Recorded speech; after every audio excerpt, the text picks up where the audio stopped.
we go. There's Lindsay, and there's the lettuce. Okay, perfect. So each of these people needs a plate and a paring knife. And the paring knives may be over, no, they're not over there. Where's my other? I had two, is it in there? Is that my box or you all's box?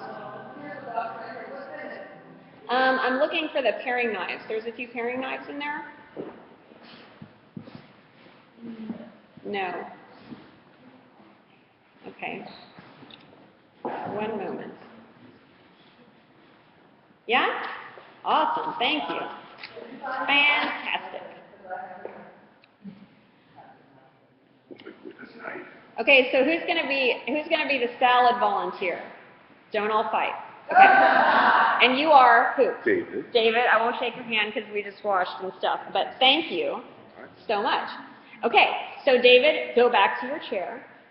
With the plate? Yes, sir, with the plate. And the knife with somewhere? They're right in front of you. Oh, right. Okay. So you'll need this. Just, don't pull it on anybody. It's not that kind of event. Okay. And then I need a chili daikon volunteer. Chili what? Okay, Medwin has been volunteered by Chef Vida's thumb, so fair enough. That happens. Are you comfortable? Okay, very good. Please sit down now.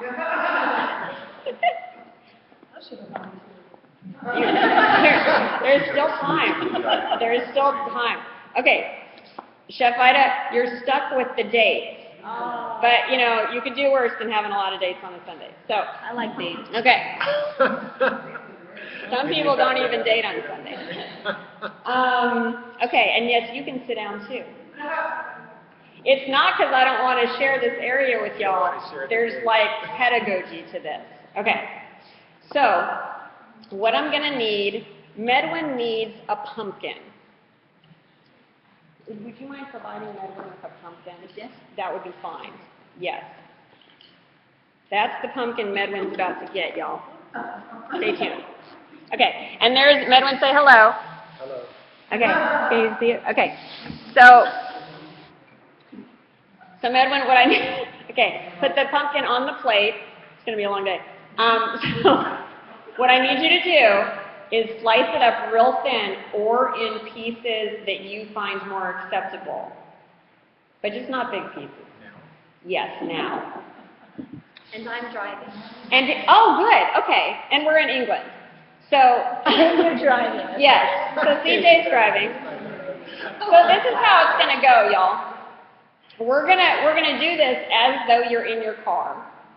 And I'm gonna show you how it's a good car. Don't hurt your finger from I don't do this while I'm driving, just to be clear. But, now you're just making it too easy, Erica. I'm telling you. Okay, so yeah, because I want y'all to be able to see that this is really a very simple process. You don't have to make this in your car. It won't taste different if you make it at your house, but I just wanted you to know you can. If this were a bigger pumpkin, we would de-seed it, and I should have told you to de-seed it, but I thought there can't possibly be seeds in such a tiny pumpkin, which makes me wrong. That's what it makes me. So he's going through, and how's that going for you, Medwin? It's okay. Okay. Don't go through you don't want to go through the core. Okay. Just go back around. There we go. So yeah, if you've never cut a pumpkin before, what you're going to do is just kind of slice it open, get rid of the seeds, and then slice it up as thin as you want. And the thinner you go with it, it's going to allow the marination that we're going to do in a minute to be more effective. But whatever size and shape you like is good. Yes. You would put it away and not use it for this. That's actually what you would do. That's a really good question. I'm glad you brought that up. These are tiny pumpkins for a reason. Number one, you get into, CJ's eating on the job. Number one, you get into toughness issues, and you also get into a bitter issue rather than a sweet flavor. So you're going to have a lot milder flavor with a smaller pumpkin. And these were, I mean, the tiniest pumpkins that the gods ever made, obviously. I had never seen such tiny pumpkins before. But, okay, not the core, not the core. You have to stop. Because, yeah, we don't want to eat the core. You want friends when you leave here. So, and we got to feed these people what you're making. So, you're doing really good, though. That's perfect. And we're going to do more, too. You want to do another one? Are you feeling confident? Okay, you look confident. Here, have another one. Oh yeah, I shouldn't throw because there's glass. Okay, you're doing great. These are called car pumpkins. Car pumpkins, yes, that is the technical term for them. Thank you, man, for that bit of Wikipedia. Yeah, but you can use, the biggest I would go with the pumpkin is maybe a baking pumpkin. But at that point, obviously, it gets a little crazy to do in your car. But if you had a kitchen, you're like that, then you could definitely use that. That's going to be a little more tender, and that's the reason they call it a baking pumpkin. But do work around the seeds. Would you, Medwin, on this one? Okay, on this one? Right. You know where the seeds are? Are you getting? Okay. So you want me to cut the seeds out? No, don't cut them out, but this is, okay. There goes the microphone. Okay, here, I'm going to show you something. So, yeah, this knife is like brand new, but this is why you want to, this is actually a really sharp knife, but pumpkins are hard, which is why you want to use as small a one as you can because it's more tender. So you can like scrape these out, and this will be on the YouTube because Ann is getting it and CJ is also getting it. Okay. Yeah, this will be on YouTube like in a minute, actually. Yeah. Yeah, so you just want to scrape those out.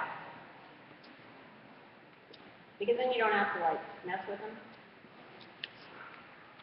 So a few of these are going to make it in because I didn't tell Medwin that in time for the other pumpkin. This is how we learn. They are a good source of nutrients, but they are also really difficult to eat until they are dried. And so once if you want to keep them and then dehydrate them, you don't even need to rinse them. They're already ready to go. You can put them in a dehydrator, and they'll stay raw for you, but it'll just pull that extra, sorry. It'll keep going. You're doing great. I like your pieces. I hadn't even thought of doing it like that because I never imagined such a tiny pumpkin. Yes. So the baking pumpkin, when you see those at the grocery store, the reason they're called baking pumpkins, it's not a scam. Those really are the only ones you should use for baking. It's not like even a marketing thing. Yeah, but the big ones, leave those for jack-o'-lanterns. Yeah. So, and you can peel them, but they're hard to peel. Like, pumpkins are hard, y'all. Like, that's a brand new knife that I bought yesterday just for this occasion, so that people would have sharp knives to work with. Because if you're going to keep a knife in your car, which I highly recommend because then you can alkalize your water instantly with little lemons. But you need a sharp knife. So, what we're going to... Yes, ma'am. Yeah, tell me. Talk to me. Yeah, sure. So, something I really recommend, even if you're not living in your car, it's still a good idea. I did it way before I lived in my car. You're going to keep a mason jar and keep a knife and a tiny plate like that, and whatever citrus you like. A lemon or a lime will do this, but it's really important to be alkalizing the body and to be hydrating the body, as many of you are aware. And that will cut down on any opportunity for inflammation in the body, and it will keep diseased cells from having really an opportunity to flourish. If you need to, if we're talking lemons from the grocery store, stay with half a lemon, half a juice lemon to like a quart of water. If we're talking about, sorry, I said that wrong. Half a lemon would be from a farmer's market lemon, which are easily twice as strong as the ones that you get at the grocery store. If you're going to use one from the grocery store, you can use a whole lemon. But you may have to work up to that kind of ratio, too, if you're very, very unaccustomed. to using that. But that will, it's a very instantaneous way of alkalizing the body, hydrating the body, and making the water that you're drinking much more absorbable for the body. And so if you're feeling like, if you're new to water drinking and you're not feeling it, number one, it's partly because there's so much poison in our water, and so your body's like, yeah, I'm not really sure. But also, it is because when the body is really acidic, it takes a little while, and when it's really dehydrated, it takes a little while to get used to something that it considers foreign and entirely new. Does that help? Got it. Okay. That's great, Medwin. Thank you. So what we're going to do with this pumpkin is we're going to marinate it just a little bit in some citrus juices, which again, you know, there's no rocket science to this. We're just going to put it on here, and that's also going to make our dressing for the salad. Now again, the nicer greens you can use, then like talk to the greens, y'all. You don't have to like wonder if they're good. You can actually ask them if they are wanting to be eaten or not. Like that's cool with them. And that's part of building our overall intuition and our overall soul relationship too, is that listening discipline that we're, you know, always working on. So food is a great way to do that because you can't avoid eating. You can avoid it for a little while, but not for very long. And so it gives you 3 opportunities a day at least to really like build that conversation with your inner self. It's very powerful. And you won't very long have to wonder or ask somebody else what you should be eating or what your body really wants. And it's a great way to align. Now I brought this. I think you've got it there. Yeah, you've got it. I'm going to put a little bit of this kale in the salad. This is how I do it in the car, and this is how I do it in the real kitchen. This is how it works. This is actually less violent from a like soul perspective on the leaves than if you were to use a knife, and in some cases the knives that you're using have some toxicity to them because of the different metals that they're made with, and so this avoids that as well. But also it just kind of gives you some control over like how much you want to throw in there if you're a big kale person. And it smells really good. Yeah, that's true. It smells pretty good up there. Yeah. Yeah, you could use a ceramic knife. Yeah, I think that would be like the least reactive one. Yeah, for sure. If you're in your car, you may not have your ceramic knife. If you do, you might not want to have it in plain sight. Or you might. I don't know. I'm not here to judge. Okay, so we got a little kale in here. And I want to be very clear that you don't have to use kale in order to eat well. It is an optional food, just like all foods are optional. Okay. Now we've covered that. People are always asking me, even when they get my press releases, they always write back and they're like, oh yeah, can you send us some of those kale chips? We'd love to sample that from the magazine. And we have to write them back and advise them again that we don't sell kale chips, which is funny since we had just put it in the press release to begin with. But the way that the universe laughed at me on so strongly not making kale chips is that it got me a broker whose name is Kale Ethical Food Distribution. So now I'm deeply involved in kale. I'll take that. It'll be in your assumption. All right. So that looks beautiful, friend. Can we put that over here? You're allowed to get up now if you want. I know, it's very fancy. We're gonna do something else with it now. Can we put it in here? Okay. Woo! Go Medwin! Medwin, the pumpkin artist. Let's get a look at that. Woo! Hot stuff. Look at that. Love it. Thank you.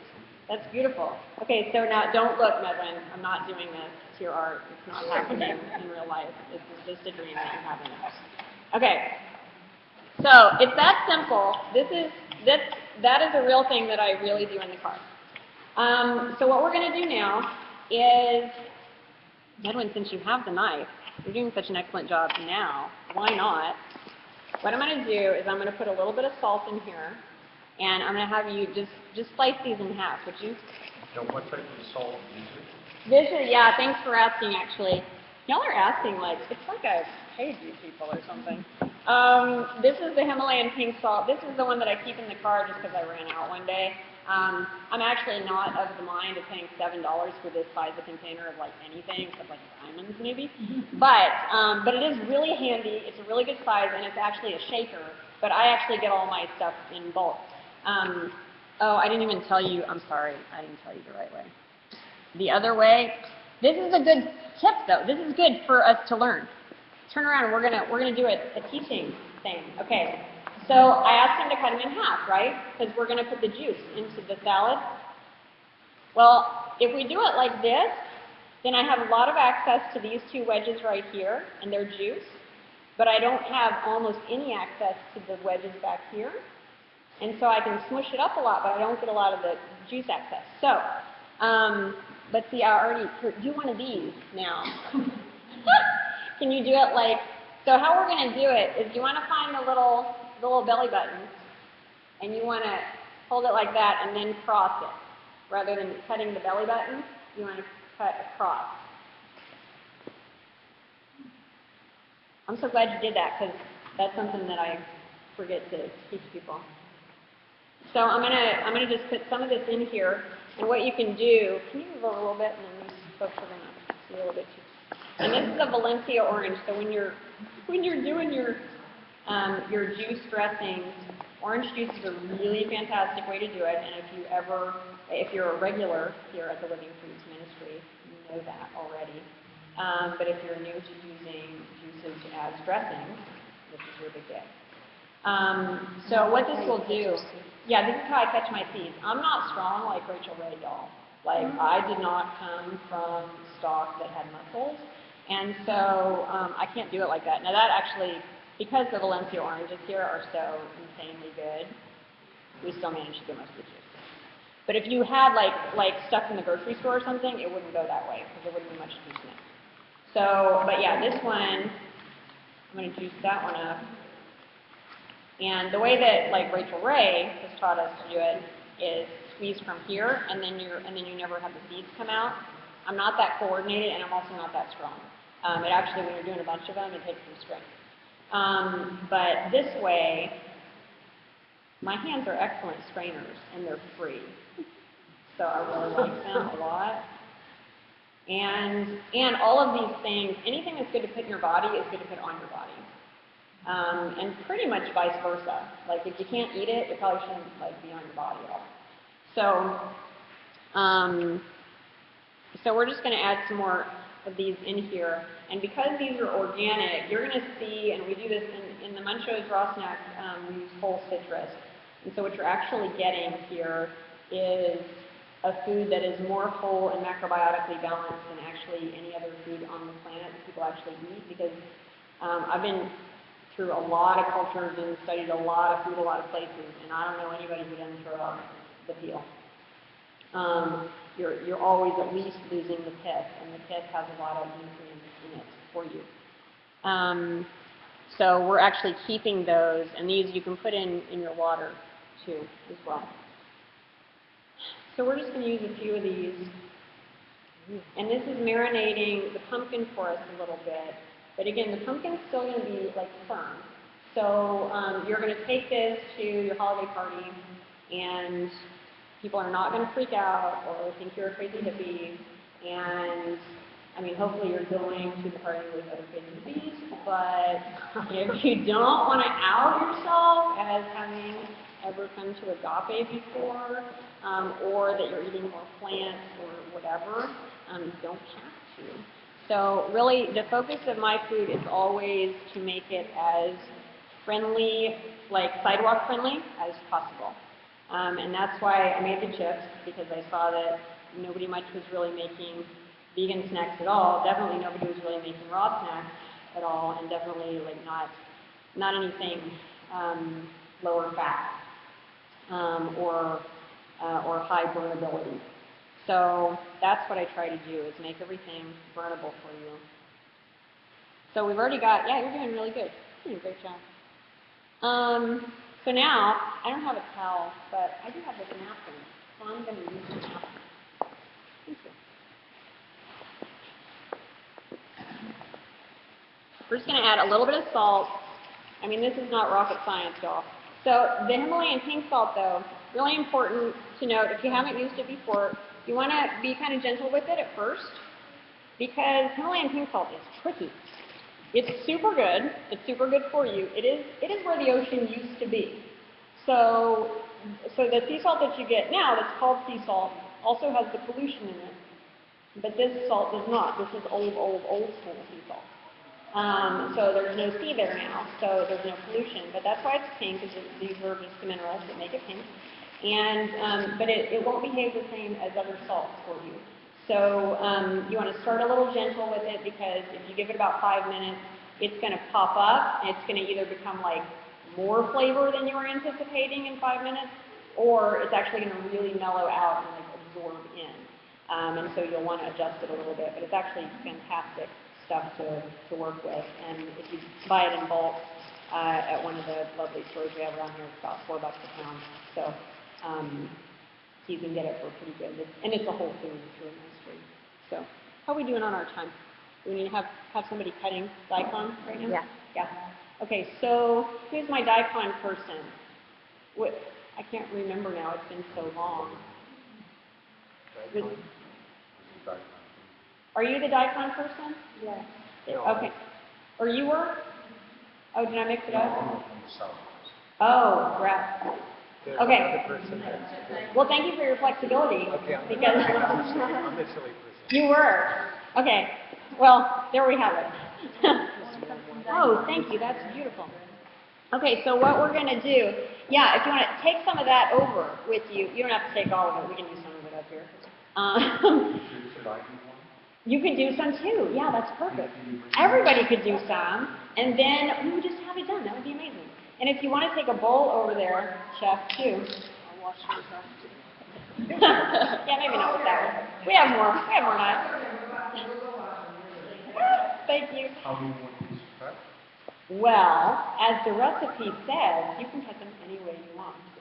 I've suggested cutting them in coins, cutting them in rounds, because it's the easiest to do in a car. But if you're not going to be in your car, you can do it whatever. But I mean, keep in mind, all three of you are going to be doing it, so you can either coordinate, or you can just say, hey, y'all aren't the boss of us, and you can just do it however you want, and we'll be thankful that you made us food. Like, we're just going to hang out until you make us something. So, yeah, however you feel is best is great. What are these? These are daikon radishes. They're not white carrots? They're not white carrots. That's the big one. They're actually, yeah, this is a really powerful macrobiotic food. This is a cooling agent. Really good for certain colds that are from the heat in your body. So if you're having a young base, or if you have a lot of fire signs in your chart and have or kind of have some volatility or some old liver issues or old anger things.